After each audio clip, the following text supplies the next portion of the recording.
вечер, почитувани гледачи. Добре дојдовте во уште едно издание на емисијата Прашалник на ТВМ телевизија. Оваа емисија ја посветуваме на правата на потрошувачите. Наши и ваши гости се Вангел Спировски, председателот на Организацијата на потрошувачи од Охрид, и Сузана Наумовска од Советот на потрошувачи во Охрид. Добро ви вечер на двајцата. Ви благодарам на издвоеното време. Јас нашиот разговор би го започнала со да ги истакнеме кои се основните права на потрошувачите кои што ги имаат во нашата земја. Повелите, Вангел. Добро вечер. Ви благодарам на поканата да бидеме гости ваши. Сакам да истакнам дека секогаш си имаме соработка со Оска Комедиум. Значи, доаѓате на сите наши активности и сакаме да ги поддржиме сите вакви активности со цел да ги малце повеќе да ги едуцираме луѓето, да знаат малку повеќе за потрошувачките права. Значи, во принцип има 8 основни потрошувачки права. Тоа е веќе освоено од 1985 година. Така. Во Обединените нации. Тоа се да биде достапни производите, да живееме во здрава животна средина, да бидеме едуцирани, да бидеме заштитени, али на прво место јас би кажал едукација. Значи, многу е битна едукација, луѓето да ги знаат нивните права и обврски, нормално. Значи, вие може да имате права, ако не ги знаете, нема да знаете како да се заштитите, каде да се обратите и слично. И затоа ние како организација на потрошувачи стално работиме на едукација, на флаери, на брошури, истакнуваме информации на нашата веб страна, на Facebook, преку јавни трибини што ги одржуваме. И целта и на формирањето на тој совет на потрошувачи од општина Охрид беше за едукација на потрошувачи, на јавни предпријатија, на фирми. Во последно време можам да кажам дека и фирми се обраќаат кај нас со цел да ги знаат нивните обврски како фирма кои се према потрошувачите. И тие да се едуцираат и да знаат како треба да настапуваат. Наумовска, кажете ни, која е улогата на Советот на потрошувачи, од кога функционирате, колку членови броите? Јас можам да кажам дека сме 10 до 15 членови броиме. Јас сум во последниот мандат во Совет на потрошачи, во делот од бизнис секторот. Ми беше чест и задоволство кога ме поканија да учествувам. Држиме редовни состаноци каде се среќаваме со сите јавни предпријатија, сектори, општини, правни служби, каде што имаме поддршка, имаме правен советник и девојка која работи во општина 2 дена во неделата, каде што може да прими поплаки или да ги едуцира граѓаните. Дури јас да ви кажам, бидејќи и ако сум член на Советот, научив многу работи на овие состаноци, на овие трибини, научив како се залагаме за заштита екологија, како се залагаме да ги мотивираме луѓето можда како да ги научат, како да ги плаќаат своите сметки во јавните комунални предпријатија, како имаат 15 минути слободен паркинг, за тоа не треба ништо да платат, ако стварно се на кратко. Ево, јас не го знаев. Ево, и јас не знаев да ви кажам. Не знаев дека можете да одите буквално 2200 евро сметки за останати. Јас често луѓето знаеме, некојаш можда не сме добиле некоја достава од јавните предпријатија или било што, толку се слободни да извадат картици, да ви направат како да кажам, една слика за вашата состојба финансиска, да ве едуцираат како треба. Можете прашања да им поставите, барања за промени на состојба. Јас имав таков случај со мајка болна и во куќата 2 години не живее некој, значи буквално можете за сите луѓе последно настана на состанокот, сите што се странства, ево и стари изнемоштени лица. Дури може да се обратат било како да дојдат до комуникација, да може да ги извршат своите наплати за да не дојде до ригорозни казни. Потрошачот значи буквално има право да се запознае со сите овие работи, да биде испочитуван, но да не се злоупотребува. Јас викам, сепак јас сум од страната и на давател на услуги и примател како потрошач, сметам дека совеста треба на сите да ни е на високо ниво за да ги користиме овие потрошачки бенефиции. Така е. Вангел, би сакал да прашам, ајде, кои се најчестите поплатки кои што како организација на потрошувачи ги добивате вие во Охрид? Ево и, например, ако имаме бројки, може и бројки да ни кажете, колку сте имали лани, колку годинава, нешто. Ние во принцип добиваме од 120 до 150 поплаки, најчесто се тоа телефонски или на мејл, порано луѓето доаѓаат лично во канцеларија, али сега најчесто по телефони, најчесто се тоа како да постапат во некој случај кога ќе бидат оштетени, измамени, изманипулирани, али во многу случаи самите граѓани што не ги знаат своите права прават грешки. Например, се обраќаат кај нас луѓе за технички производи во гарантен рок, има некој проблем, па не може да го решат. И како да постапат, каде да се обратат, кои документи треба да ги имаат. Ево можам да кажам конкретно да имаме и поплаки за сега актуелно со поскапување на цени. Една цена е на полица, друга цена е на каса. И сега граѓаните не знаат што да прават во тој случај, значи правилно е таа цена што е стакната на полица, таа треба да ја платат и треба да се побунат ако најдат таков случај, да се обратат до шефот на продавницата и да си барат да си ја платат таа цена. Или во крајен случај да се обратат до Државен пазарен инспекторат или до нашата организација да го пријават тој проблем. Исто така се среќаваме со проблеми каде што со овие брзи пошти едноставно ќе ви дојдат, ќе ви донесат некој производ, а вие сте должни да го проверите пред да го примите, затоа што ќе се потпишете дека сте го примиле во исправна состојба и после не може да докажете дали е оштетен или не. Например, се работи случај за мобилен телефон. Ви го доставуваат, кој ќе го отворите, гледате дека е оштетено или пукнато или изгребано и после немате доказ да се, значи, како ќе докажете вие дека така сте го примиле. Значи, за тоа апелирам да ги проверуваат, да проверуваат декларации, да проверуваат цени, пред да го добијат производот, телевизор, перална, било што, значи мора да се провери и после да се потпишат, а не да се потпишат на личното и после дома да го отварат да го проверат. Така. Имавме проблем со мобилен телефон, така и со телевизор доставен, од која го отпакувал. И што се случува во тој случај? Па сега, значи човекот се обрати до пазарна инспекција, али продавачов или доставувачов има документ дека ви го доставил во исправна состојба и вие немате доказ и навистина е така. Значи, а некогаш и тие од Карго не даваат ниту да се отвараат производите. Тука имаме ден. Па малце се такви. Јас имав мој пример, исто така ми доставува мобилен телефон и ми вика, земи го телефонов, потпиши се. Јас му викам, извини, не се потпишувам, значи јас сакам да го проверам. Не го видам. Што му викам, ево кој оштетен. Значи како ќе докажам после јас. И јас кога бев упорен и кога му кажав него слободно врати го, јас ќе напишам во забелешка дека не ми е даено да го проверам, значи јас не барам да го уклучам, не барам да го користам. Така. Само да го отворам и само да го проверам физички. Надворешно, физички, дали е оштетен, изгребан или ништо друго.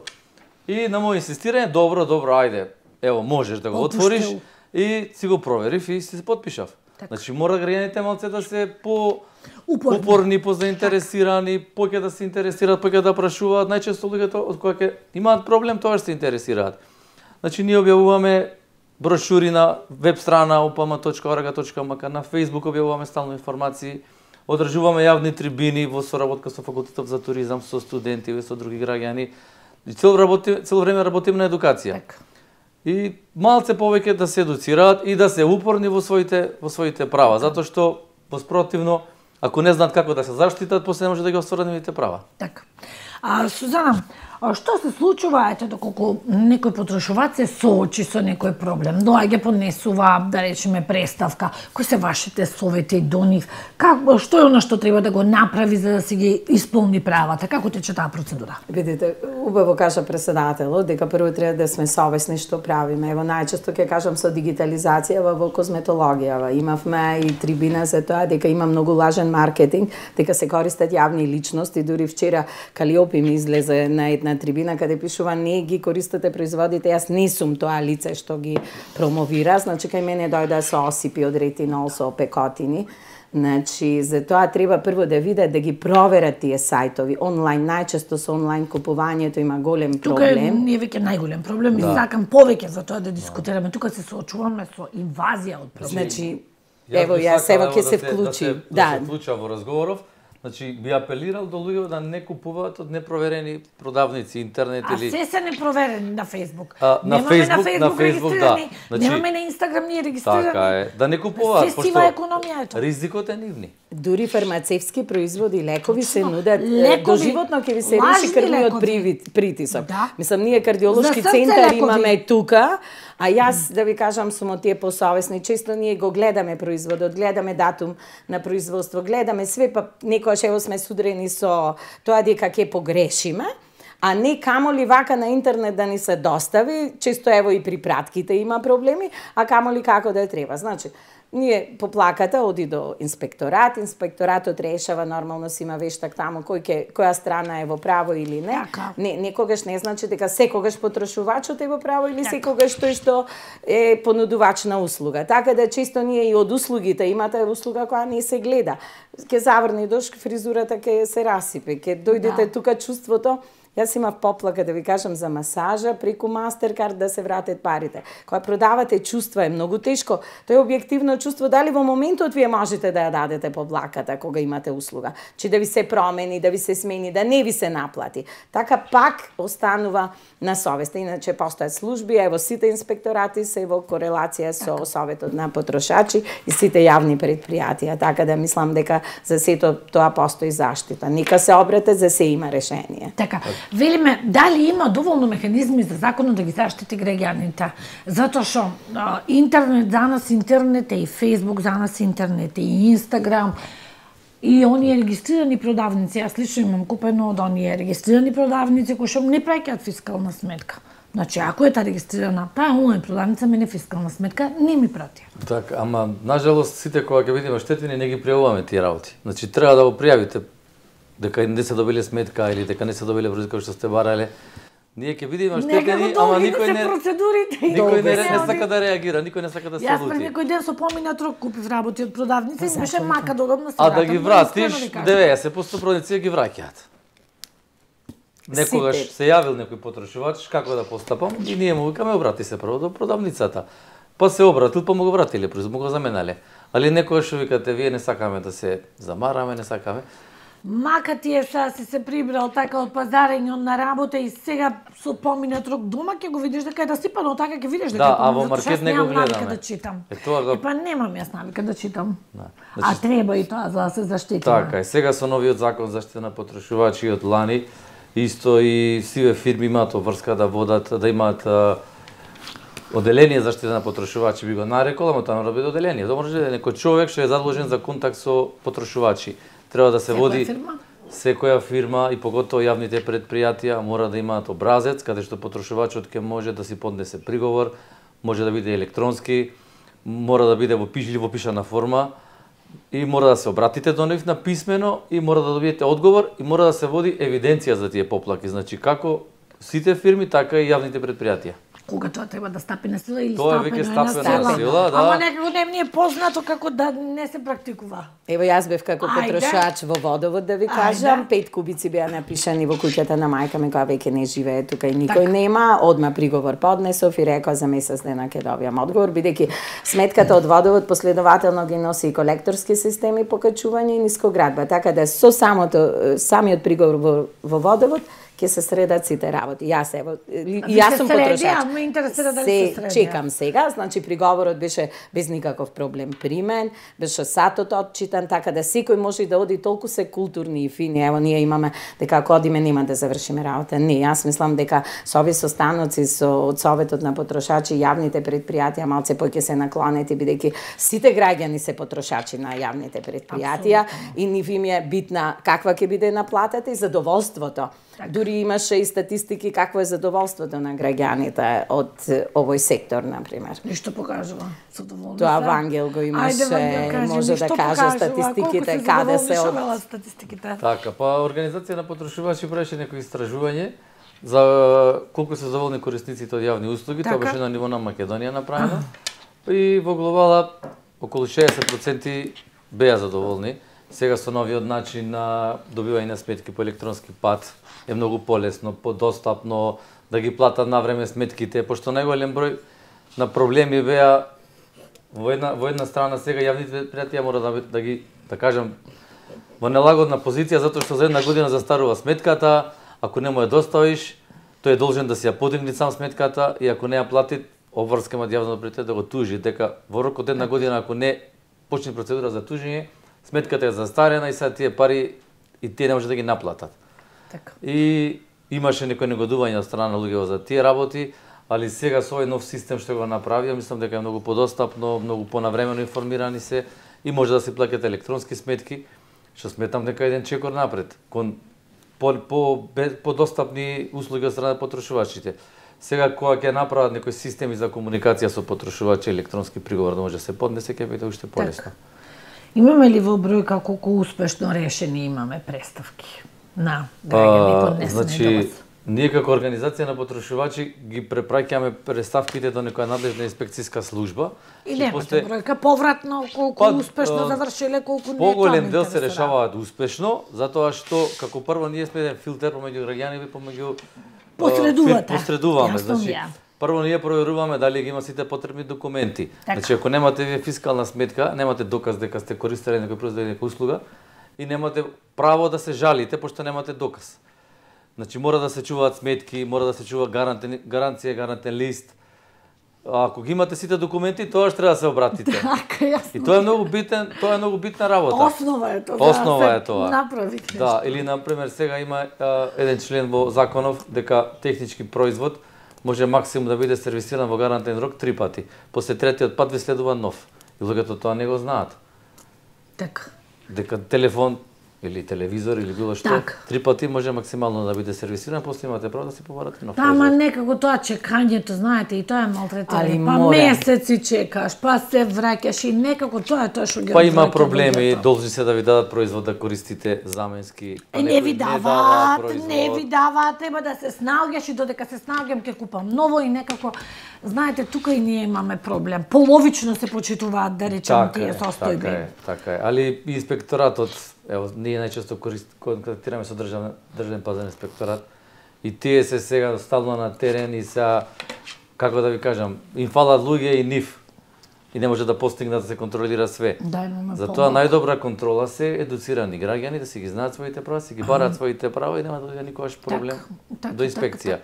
Ако вие знаете точно што барате и ако сте упорни во тоа, мислам дека има поголема шанса да си го решите проблемот. Повеќе упорност, да. Ако ништо друго, барем да се едуцирате повеќе, да знаете како да постапите во некој момент. Така.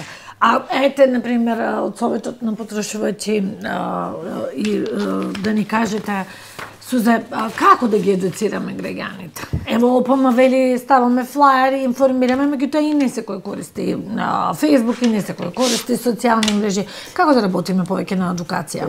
На трибини. Ево, ние почнавме со едни бомбони кои што беа не поволни со одредени продукти во школите, значи да ги едуцираат наставниците, дека тие деца не смеат да ги користат тие бомбони во тој период, бидејќи не се добри за нивното здравје. Понатака средношколците, ние самите од бизнис секторот, да ви кажам, ево, секаде на потрошачите, за да ни е успешен еден бизнис, ние мора да ги задоволиме желбите на потрошачите.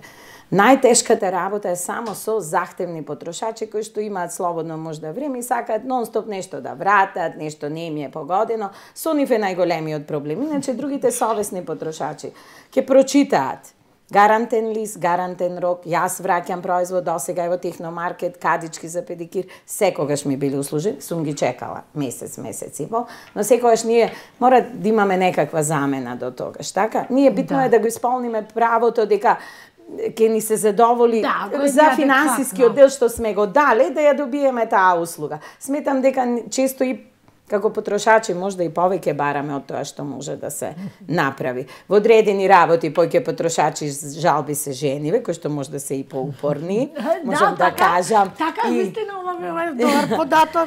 Па ево ние сега како од Совет на женско предприемништво можам да кажам, дури баравме статистички податоци од Советот на потрошачи, колку жени се потрошачи, кој повеќе ги решава случките, зошто е тоа така.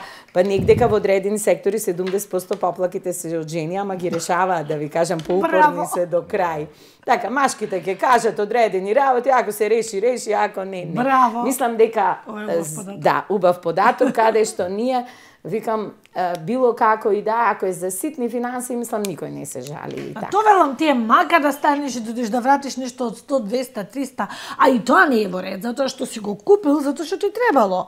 Да, така си е. Но сметам дека во глобала, кај кого да се обратите, дали е маркет, дали е некој бутик, дали е... До сега, јас како потрошач, сегде сум добила, мислам, дали замена, дали ново или нешто, да не дојди до пазарен. Кога ќе дојди веќе до поплака во Советот, ево 120 на годишно ниво. Можеме да кажеме, не е тоа некоја бројка, 120 луѓе не биле задоволни, од нешто што може да се реши, да 1200 веќе тогаш треба да се запрашаме, така? Иначе 120 Сузе пријавила.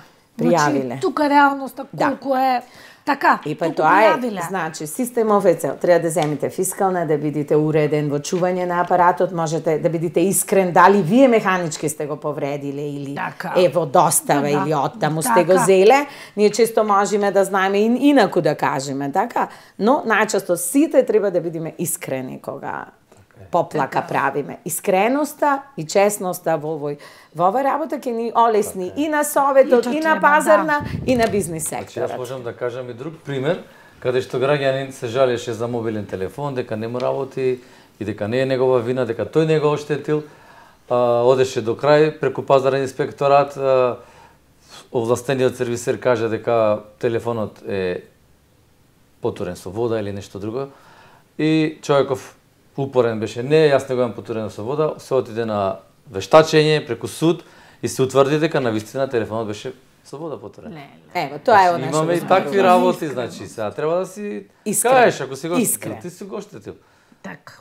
Имаме и такви, имаме и такви. Да злоупотребуваш, тоа е веќе обид за злоупотреба. Па тоа викам кога е искрено, нели вајки ќе дава одреден период со фискална, така не ви чини еден месец, значи тоа е, мислам дека сите луѓе веќе имаат можност да вратат нешто во одреден период. А то по закон треба да е секде, не вајки. Секаде. Ворете, ево јас ги законски. Да, по закон треба сите да даваат. И обично и сите бутици. 15 дена, значи ако не си го користел, се не можеш ти да ги со етикета. Да, или сега да ги вратиш ти фармерки распукани или нешто друго и сега да кажеш не би. Или да си купите помал број, а тежината ваша захтева поголем, па после вие бутикот крив, така? Мислам, јас затоа зборував за искреност обострано. И како потрошач и како давател на услуга. Така. Би сакала да ги спомниме и финансиските измами. Значи се почесто последниве години се соочуваме со финансиски измами. То лажни наградни игри, то последно имаше некои пирамидални интернет платформи кои што се појавија. Како граѓаните да се едуцираат и како да ги заштитиме од овие? Понекогаш дури сами се наоѓаме збунети. Да, во право сте. Сега во ова денешно време кај што има и брзо достапни овие брзи кредити, кај што може само голем проблем, да. Имавме пријава злоупотребени лични карти каде што зел некој кредит во име на друг граѓанин, па после не може да се докаже. Значи за тоа е не смееш да даваш лична карта на никого, не смееш да кажеш матичен број, зашто може да се злоупотреби. Имавме такви примери, али пак е тоа, како да ви кажам, несовесни луѓе што да се дуваат на измами или со каматни стапки многу високи, со некои наплати на опомени или манипулативни трошоци поголеми него камати. Проблем беше едно време со тие финансиски друштва, не беше регулиран пазарот, па ние како организација покредавме една иницијатива да се формира некое тело што ќе ги регулира, па Министерство за финансии, сега тие се под надзор на Министерство за финансии, затоа што Народна банка е за банкиве, али овие штедилници не беа така регулирани на пазаров и тие се најдоа некој вакуум простор каде што до максимум си ги злоупотребија тие привилегии. Сега последно изработивте една платформа на која што на вашата веб официјална страница на ОПМ ќе има можност многу лесно да се пријавуваат тие финансиски измами. Да, тоа беше и целта. Сега по новој организација на потрошувачи ќе може да ги застапува граѓаните во некои колективни тужби, ако се оштетени од некои производители, ако е тоа масовно, доволно е само да се пријават на таа страна и после организацијата си презема постапка без скапи процедури преку суд, преку адвокат. Така. Тоа е предност. Добро, да, и тоа е. Јас можам да кажам злоупотреба дури и на семејна состојба, дека собраќајка има нивната ќерка, хитно да им префрлат 50.000 евра или одредени финансиски. Мене ми се јавува, чекате веб страната, ќе ви ја коригираме, дајте да ви видам која фирма сте. Нема, телефонот веќе неповратно не можам да се јавам. Значи, да ви кажам, овие финансиски измами, дури не верувам, ако треба сега мене и службено некој да ми се обрати, ако немам физички контакт. Ние сме од една генерација кај што договорот која ќе се подпишеше, која ќе се кажеше зборот вредеше, сега не можете буквално ништо да да постигната. Такви работи ми се случија на работа, каде што фирма ви се обраќаат за дигитализација, хакери можат сегде да ви пројдат на мејл, да ви пуштат, дајте пари хуманитарно, или то се секој ден добиваме. Или не се потполни вашите податоци за пошта, јас не сум порачала ништо, а добивам ностоп пораки, дајте ги вашите податоци. За да ви нападнат картичката. Така, а сите плаќаме со картичка. Веќе наплата на средства, мислам, пари нема веќе. Многу е небезбедно, навистина е многу небезбедно. Ова што ни се случува е многу небезбедно. Луѓето кај нас веќе се плашат и чекаат додека не им дојде пораката, додека дури имавме странци кои што во матичната банка ќе се јавија зошто не им е доставена порака, зошто не машината не може да им наплати средства. Значи имаме секакви. Денес е такво време каде што прво сами да се заштитиме, после е тука советот за потрошачи, после се тука решавање на овие проблеми. Да. Имаше и една измама, јас би сакала овде да ја споделам со вас, јавување на телефон, како некоја агенција се представуваат и ви велат, ви доделуваме сертификат за бонитет на вашата компанија, затоа што сте вакви, такви, и се зназбора, се колку тоа чини, 200 евра, веднаш ви праќам да платите, ќе го добиете сертификатот, и на крај му велам, знаете ви дека зборувате со новинар, му велам и дека се е снимено, го исклучи телефонот. Ево, истото. Во секунда, разговорот ми е снимено. Истиот разговор ми беше. Ви се има јавно? Да, ми се јавија за фирмата на мојата керка, само јас среќа се погодив јас. Значи јас ви кажувам дека излажа... Го нема телефонот, за нив кажав, дека веќе готово. За нив мислевте, пратете ми, викам, моето сметководство ќе реши, реков, за тоа, дали ќе сакам сертификатот. Јас меѓународни признанија добив јавно. Да, а сега вика, дури знаја колку во централен регистар јавно беше колку фирмата финанси има и така ви е веродостојно. Така навлегоја, така направи приказна. Приказката беше таа, точно знае колку постоиме, колку пари на фирма има, колку долго а после ги нема. Ги нема и чезнаја. Да, кога им кажав, јас пуштате вие да видам кој ста, да представете се. Или дојдите во Охрид, кој ќе дојдете, јас пари викам, фала за честа што сме избрани, ама мислам дека секој е избран кај нив. Да. Мислам дека не постои никој кој не е избран. Да, тешка манипулација. И верувам дека голем број од луѓе и фирми наседна, затоа што гледавме по медиумите, дури се фалеа со тие сертификати. Да. Имаше дека се фалеа. Добивме сертификат. Боже, од кого добивте, дали знаете? Од манипулативна и измислена компанија. Така. Срамно, страшно. Ајде да поразговараме малку, Вангел, околу предизвиците на Организацијата на потрошувачи. Кои се предизвиците со кои што се соочува да решиме вашата организација, што она што треба да се подобри кај вас, што е она што ви не достига, како функционирате? Вака се, јас би кажал како функционираат овие организации на запад, за да може да видиме како е таму, како е тука. Така е на споредба. Во Западна Европа сум имал можност да присуствувам во Германската организација на потрошувачи, во Холандската организација на потрошувачи.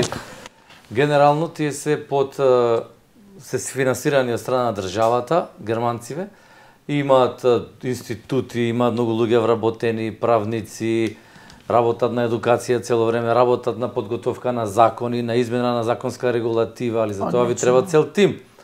Кај нас колку сте? Па кај нас сме неколку луѓе што се на рака што се броиме, значи. Од кој ве финансира? Од каде земате плата? Па од проекти се финансираме ние. Минимално или некои минимални добиваме последно некои субвенции од Министерство за економија, али тоа се 200-300 илјади годишно. Значи тоа не можеш да платиш еден човек или а не па камо ли активности да спроведиш, минимални некои субвенции добиваме. Тоа е мислам дека наметнато од страна на Европска унија, затоа што Македонија кога преговараше за влез во Европска унија, директивава што беше 8 заштита на потрошувачи беше битен сегмент во преговорите и тоа им беше наметнато на државава. Едноставно што правите на оваа тема, докаде сте за поедноставен закон заштита на потрошувачи. Често пати беше нотирано дека значи е многу битен сегмент и Македонија од тоа им е наметнато дека мора да дават поддршка на организациите. Така даваат. Сега од друга страна можам да ви кажам во Холандија. Тие имаат друг систем на финансирање. Тие имаат чланарина, луѓе кои што им се членови во организацијата, плаќаат чланарина, издаваат весник, вие го добивате тој весник на домашна адреса, имате право да добивате бесплатни правни совети, што ние ги даваме и бесплатно во Македонија. Сега добивате некои специјалистички совети, малку повеќе внимание ви се посветува, поканети сте на сите нивни настани, преку весникот, тие имаат институт формирано каде што прават компаративни тестирања на производи. И во многу пати се гледа дека производот ако е поскап, не значи дека е подобар или полош некој производ поевтин. Значи средина се некојаш најдобри производи за истата цена, може да платите за брендот и тие тоа го докажуваат со тестирања, компаративни што ги спроведуваат и кои стакнуваат тоа нивниот весник. И граѓаните се едноставно поинформирани. Така. Сега во случајов кога имаат тие многу членови во нивната организација, имаат многу пари, тоа им дава една независност. Значи не се зависни ни од државата за пари, ни од некои други проекти, едноставно граѓаните ги финансираат и затоа се добиваат некои услуги. Што сметам дека во Македонија би било малку тешко. Многу тешко. Тоа е вториот да плаќаат. Да, модел некако е навестен. Тежок и не верувам дека би бил успешен тој концепт кај нас. Да. Реално. Да, и кај нас мислам дека да се најде некоја средина. Да. Државата и преку... Да дава некоја поголема поддршка, па и општините да се вклучат со некаква поддршка, тоа би имало... Почнавме ние со општина Охрид некоја соработка со самиот совет на потрошувачи со некои активности. Али сега за сега немаме двојно некои поголеми пари за... Значи, има нова тема, може да се... Трибини, едукативни кампањи, значи, која се има финанси, може да се работи. Така е. Може да се организира за да расте свеста. Така е, значи, ние имавме идеи да работиме со школиве, да работиме со деца од најмала возраст, да ги едуцираме. Тоа бара финанси. Тоа бара финанси, па треба да се изработи прирачник за самите професори, како да ги едуцираат деца од најмала возраст, студии се прават квизови со децата докај се едуцирани, па некои символични награди, али тоа што ви кажам, бара финанси. Така. Кој е вашиот став по ова прашање, Суза? Каква поддршка е потребна за да функционирате подобро едноставно како организација? Нормално здружување, поддршка, разбирање меѓу сите институции, поддршка од општина, нормално без општина ништо не можеме. Ние граѓаните притискаме општина да се развива, општина ќе ни врати бенефит ние да се развиваме во совеста. Така да ние сакавме дури и децата да ги вклучиме во дизајнирање на тие флаери и весници, за да можат да бидат приклучени малце повеќе во нашите активности. Така да често знаеме дека и флаерите се фрлаат на улица како отпад, а не да ги искористиме. Јас викам сега, дали тоа ќе го направиме дигитално со децата што работат во дигиталниот свет. Значи, сето тоа мора да почне од дома, од семејството, од образовните институции и нормално ние на крај како потрошачи. Сето ние сме засегнати во овој синџир. Секаде, една алка од синџирот сите ја чиниме. Така да, јас цело време викам, совеста во секој сектор ни е битна од производство на самиот производ до крајно користење како потрошач, сиот тој синџир мора да биде задоволителен и сите да се задоволни за да бидеме успешни. Така. За крај би сакала да слушнам која би била вашата порака до потрошувачите. Не купувајте на Facebook и на Instagram, претпоставувам, тоа е прво, бидејќи тука нема механизми на заштита. Да. Значи, нашата порака како организација е секогаш да се едуцираат, да спрашуваат, да ги проверуваат производите, да се едукација, на прво место едукација. И да не се откажуваат ако се оштетени од некои права, едноставно си ги бараат своите права. Значи, тоа е еден голем ланец, производство, трговија, услуги и на крај се потрошувачите. И целиот овој процес е насочен кон потрошувачите. Значи, ние како потрошувачи сме најголема група, а најмалце се застапени нашите права и најмалце сме заштитени, да кажем. Баш така. А све е насочено. Вие сте потрошувачи кога купувате во продавница и во болница и во секој сегмент од живењето сме потрошувачи. Така. Али едукацијата е на прво место би ја ставил. Секогаш. Да, ето и ние мислиме дека си ги знаеме правата, во суштина не ги знаеме целосно. Да, али сега кога имате малку време, добро е да ги посетувате нашите страни opamorga.mk или Facebook страната, да прочитате нешто корисно, а не само... Да, и да ни кажете каде е канцеларијата на јавноста, да му кажете каде е вашата канцеларија, каде лесно може да ве најдат за да дојдете да пријават. Така, ние отворивме канцеларија во општина, горе во малата сала, и тука 2 пати неделно даваме советувања. Имаме и телефон, има информации на интернет, на веб страна, И најчесто, како да ви кажам, граѓаните се на мојот мобилен телефон, али секогаш сум достапен, значи 071-211-811, нека ми се обратат во секој време кога има некој проблем, ќе се потрудиме максимално да им помогнеме. Одлично. Сузе, која е вашата порака до граѓаните? Мојата порака, освен едукацијата, свесноста. Да бидеме свесни потрошачи, свесни купувачи и свесни кога ќе даваме поплака во Советот на потрошачи. Значи, до која мера сме ние стварно за таа поплака и колку треба да бидеме упорни до реализација на крајот на нашата поплака. Мислам дека тука секогаш Советот е отворен за соработка и сите институции, сите што се сектори засегнати од потрошачот. Така. Може да заклучиме дека пораката е да се ги бараме и да се потрудиме и да не се плашиме, и да не се плашиме, ништо не е стре. Пробајте, ќе видите кој е исходот на крај. Ви благодарам многу и на двајцата што бевте дел од емисијата Прашалник. Почитувани гледачи, вам ви благодариме на вниманието. Се гледаме повторно во следна емисија.